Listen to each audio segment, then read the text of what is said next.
بسم اللہ الرحمن الرحیم۔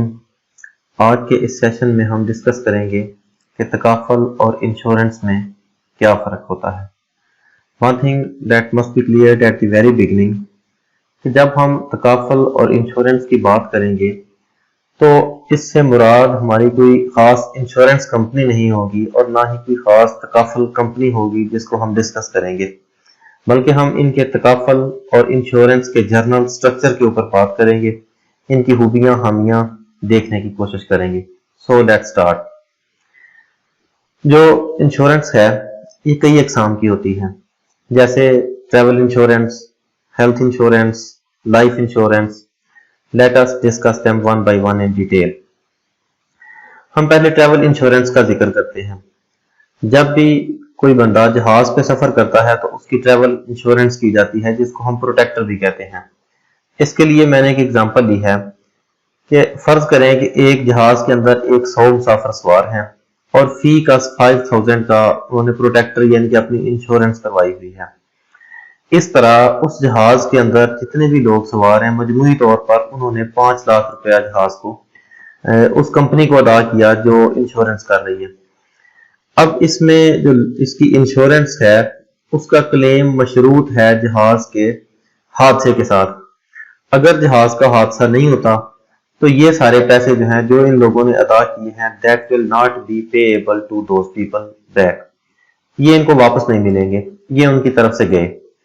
اگر خدا نخواستہ اس جہاز کا حادثہ ہو جاتا ہے، وہ مسافر زندہ نہیں بچ سکتے، تو پھر کیا ہوگا؟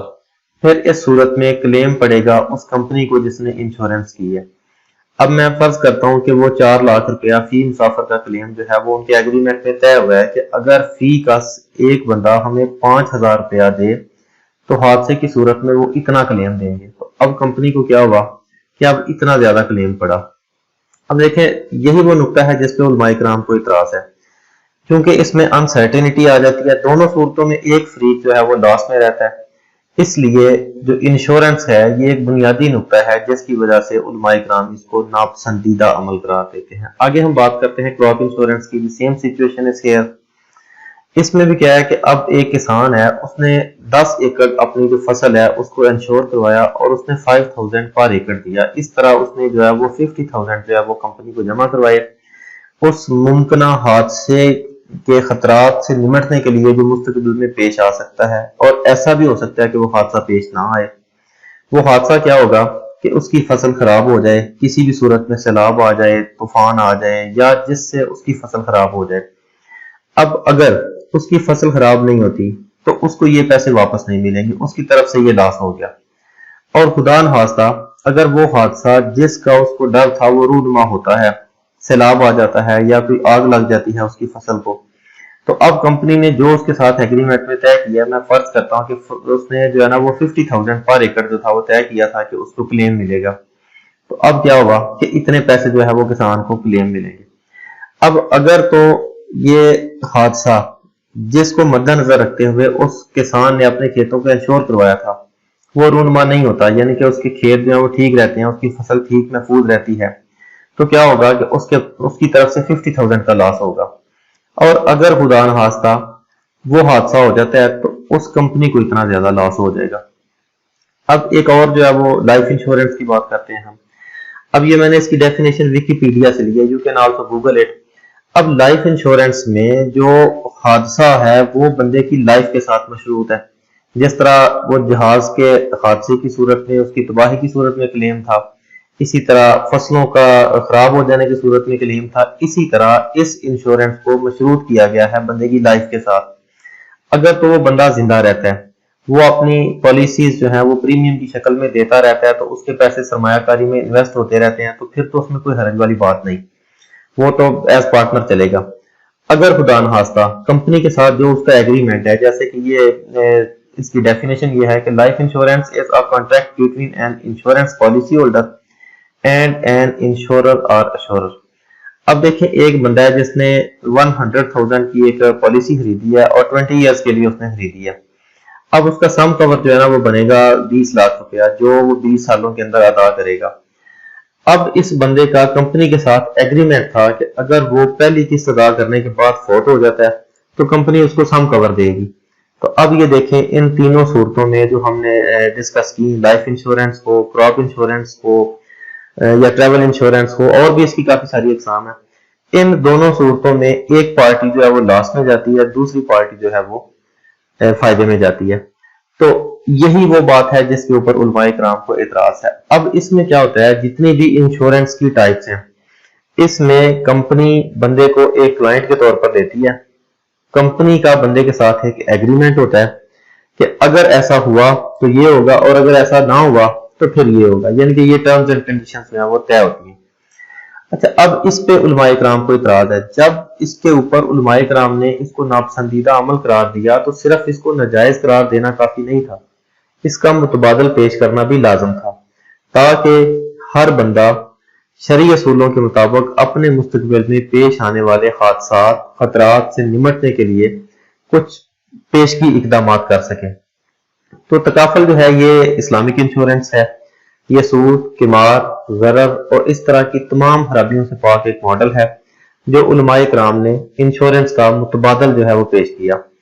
اب یہ وقف کی بنیاد پر کام کرتا ہے، اس میں کچھ لوگ آپس میں ملتے ہیں، آپس میں ملنے کے بعد وہ کچھ پیسے اکٹھے کرتے ہیں، اور اکٹھے کرنے کے بعد ایک آپریٹر، ایک ایسا مینیجر جو ہے اس کا انتخاب کرتے ہیں جس کو وہ سیلری دیتے ہیں، اور اس کو یہ کہتے ہیں کہ ہمارے یہ سارے پیسے ان کو مینج کرنا ہے، آپ نے اس کو انویسٹ کرو، بزنس کرو، اور اس کا پروفٹ جو ہوگا وہ ہمیں شیئر کیا جائے گا۔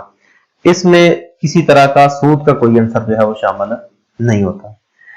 اب دیکھیں یہ کس طرح کام کرتا ہے انشورنس۔ اب یہ جتنے پیسے کنٹریبیوٹر سے آ رہے ہیں، جتنے پیسے لوگ پالیسی کی شکل میں، سالانہ کی شکل میں یا ماہانہ کی شکل میں دے رہے ہیں کمپنی کو، اب انشورنس میں یہ ہوتا ہے کہ وہ سارے کے سارے پیسے ایک اکاؤنٹ کے اندر چلے جاتے ہیں، یہ والا ایک اکاؤنٹ جو ہوتا ہے، جبکہ تکافل میں یہ پیسے دو حصوں میں ڈیوائڈ کر دیے جاتے ہیں۔ اب کچھ پیسے تو بندے کے پرسنل انویسٹمنٹ اکاؤنٹ کے اندر ڈال دیے جاتے ہیں، یہاں سے بندے کا کوئی حادثہ، کوئی اس کے جو کلیمز ہیں وہ نہیں پورے کیے جاتے، وہ سب ادھر آتے ہیں۔ یہ وقف پول ہے، that is the beauty of تکافل۔ یہ وہ نقطہ ہے، یہ وہ بات ہے جس کی وجہ سے علماء کرام نے اس کو ایک پسندیدہ عمل قرار دیا۔ اب جو پیسے وقف پول کے اندر ڈالے جاتے ہیں، اس پول کے اندر سے تمام خطرات، تمام رسک، تمام حادثات وہ سارے کے سارے مینج کیے جاتے ہیں۔ اور ہم فرض کرتے ہیں کہ ایک 100 بندہ جو ہے اس نے وہ کنٹریبیوٹ کیا، اور یہ 100 کا 100 بندہ تندرست رہتا ہے، ٹھیک رہتا ہے، اس کو کوئی حادثہ درپیش نہیں ہوتا، تو کیا ہوگا؟ تو پھر یہ پیسے ایک جو اس کی مقررہ حد ہوگی، جو کمپنی کی مینجمنٹ ڈیسائیڈ کرے گی، وہ اس وقف پول کے اندر رکھے جائیں گے، باقی ایئرلی سرپلس کی شکل میں واپس پھر جو ہے وہ کر دیے جائیں گے اسی پارٹیسپینٹس کو جس نے اس کے اندر پیسے جو تھے وہ ڈالے تھے۔ اب اس کی آگے چل کے ہم ایک پریکٹیکل جو ہے وہ امپلیمنٹیشن بھی دیکھیں گے۔ اب دیکھیں اگلا کوسچن یہ ہے کہ کیا کوئی بینک یا کوئی انشورنس کمپنی اپنے کلائنٹ کو دھوکہ دے سکتی ہے؟ تو یہ بالکل غلط بات ہے، کوئی کمپنی، کوئی بینک دھوکہ نہیں دے سکتا۔ اس کی وجہ یہ ہے کہ ہمارے ملک پاکستان کے اندر جتنے بھی بینک کام کر رہے ہیں، they are regulated by State Bank of Pakistan, وہ پابند ہیں اسٹیٹ بینک آف پاکستان کی ہر پالیسی کو، اس کے ہر رول کو فالو کرنے کے۔ اسی طرح ہمارے ملک کے اندر جتنی بھی انشورنس کمپنیز ہیں یا تکافل کمپنیز ہیں، they are all regulated by Securities and Exchange Commission of Pakistan. اب ایسا ممکن نہیں کہ کوئی کمپنی اپنے پارٹیسپینٹ کو یا اپنے کلائنٹ کو دھوکہ دے، اس کو نقصان دے، ایسا ممکن نہیں۔ ہاں ایسا ہو سکتا ہے کہ کسی کمپنی کا کوئی نمائندہ یا کوئی ایجنٹ کسی وجہ سے کسی بندے کو جو ہے وہ غلط گائیڈ کرے، لیکن اس میں کمپنی کی غلطی نہیں ہوگی۔ اچھا، اب ہم اس کو جو ہے وہ فائنلائز کرنے کی کوشش کرتے ہیں کہ انشورنس جو ہے کیونکہ اس کے اوپر شرعی اعتراضات ہیں، اس لیے تکافل جو ہے ایک ایسا سسٹم ہے جس کے اندر کچھ لوگ آپس میں ملتے ہیں، وہ پیسے اکٹھے کرتے ہیں اور ایک دوسرے کو انشور کرتے ہیں۔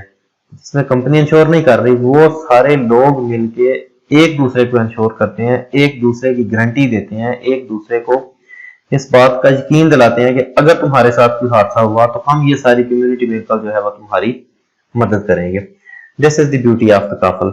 اب اس میں ایک اور بات کہ any claims made by the participants are paid out of the تکافل فنڈ۔ انشورنس میں کیا تھا کہ جب کسی کا حادثہ ہوا تو وہ کلیم کمپنی نے دیا، تکافل میں ایسا نہیں ہوتا۔ تکافل میں سارے کے سارے کلیم، سارے کے سارے حادثات وہ وقف فنڈ کے اندر سے ادا کیے جاتے ہیں، اور وقف فنڈ جو ہے وہ کمپنی کی پراپرٹی نہیں، کمپنی کی ملکیت نہیں، وہ ان سارے لوگوں کی ملکیت ہے کہ جنہوں نے اس پول کو مل کے بنایا، جنہوں نے اس پول کو مل کے اچھا اب یہ ایک پریکٹیکل پلان ہے جس کو ہم ڈسکس کریں گے تاکہ اس کو جو ہے وہ تکافل کا سسٹم تھوڑا، یہ کسی نے پلان خریدا ہے، پلان جو بنیادی طور پر خریدا گیا ہے یہ 25,000 کا خریدا ہے، یہ جس نے پلان خریدا ہے وہ 25,000 جو ہے وہ سالانہ ادا کرے گا۔ اس کے علاوہ اس نے 2 رائڈرز لیے ہیں، اس کو 2 خطرات جو مستقبل میں درپیش ہو سکتے ہیں ان کی جو پیشگی اس نے کچھ پلاننگ کرنے کی کوشش کی ہے۔ پہلا اس نے جو رائڈر لیا وہ لیا حادثاتی موت کا معاہدہ۔ اب یہ بندہ کہتا ہے کہ اگر مجھے مستقبل کے اندر حادثاتی طور پہ مجھے موت آ جائے تو یہ سالانہ ادا کرے گا 600 روپیہ، اور یہ 600 اب دیکھیں یہ 25,000 یہ اس کا جا رہا ہے اس کے پرسنل انویسٹمنٹ اکاؤنٹ کے اندر، جبکہ یہ 600 روپیہ جو ہے یہ جائے گا اس کے وقف پول کے اندر۔ اب وقف پول میں جب یہ 600 روپیہ ادا کرتا ہے تو یہ کہتا ہے کہ یہ ان سارے لوگوں کے لیے جن کو اس پول کے اندر رہتے ہوئے حادثاتی طور پر موت آ جائے، تو اب اس کو ملیں گے کتنے؟ اس کو ملے گا 5 لاکھ روپیہ۔ اگر اس کو حادثاتی طور پر یہ حادثہ رونما نہیں ہوتا تو یہ پیسے عطیہ ہو جائیں گے، گفٹ ہو جائیں گے ان لوگوں کو جن کو اس پول کے اندر رہتے ہوئے موت آئے، حادثاتی طور پر موت آ جائے۔ اور اگر کسی کو بھی یہ حادثہ درپیش نہیں ہوتا تو کیا ہوگا کہ یہ پیسے سال کے بعد ایئرلی سرپلس کی شکل میں اسی بندے کو لوٹا دیے جائیں گے۔ اب یہ دوسرا رائڈر جو ہے یہ اس نے لیا ہوا ہے کہ اخراجات تجہیز و تکفین کا معاہدہ۔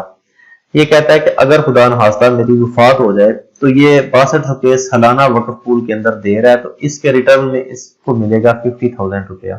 یہ وہ رول ہے کہ جو کمپنی کی مینجمنٹ ڈیسائیڈ کرتی ہے SEC کی، securities and Exchange Commission of Pakistan کے رولز کے اندر رہتے ہوئے، اس کے جو جتنے بھی حدود و قیود ہیں ان کے اندر رہتے ہوئے۔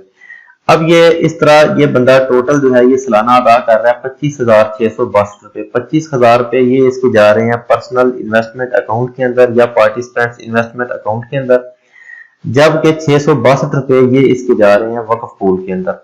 اب یہ جو 662 روپے ہیں جو وقف پول کے اندر جا رہے ہیں، اب یہ وہ پیسے ہیں جس سے اس کے حادثات مینج کیے جائیں گے، اور یہ سبھی لوگوں کے ساتھ اس کا یہی ہوگا سلسلہ۔ اب یہ 2 سائٹس میں آپ کے سامنے کوٹ کرنا چاہوں گا فار بیٹر انڈرسٹینڈنگ آف تکافل اینڈ انشورنس۔ یہ islamicbanking.com ہے، آپ اس کو مزید ایکسپلور کر سکتے ہیں تاکہ مزید آپ اس کو سمجھ سکیں۔ اس سے اگلی سائٹ ایک جو میں آپ کو کوٹ کرنا چاہوں گا وہ ہے انویسٹوپیڈیا۔ اس کے اوپر بھی بڑی تفصیل کے ساتھ انہوں نے تکافل کو بیان کیا ہے کہ تکافل کیا ہوتا ہے، یہ کام کس طرح کرتا ہے، یہ کس طرح سود، قمار، ضرر اور اس طرح کی تمام تر خرابیوں سے پاک ہے۔ تو اس کو میں سم اپ اس طرح کرنا چاہوں گا کہ تکافل ایک ایسا سسٹم ہے کہ جو شرعی اصولوں کے اندر رہتے ہوئے ہر بندے کو سرمایہ کاری کا موقع فراہم کرتا ہے، اور یہ ایک ایسا سسٹم ہے کہ جس میں سود کا کوئی عنصر شامل نہیں ہوتا،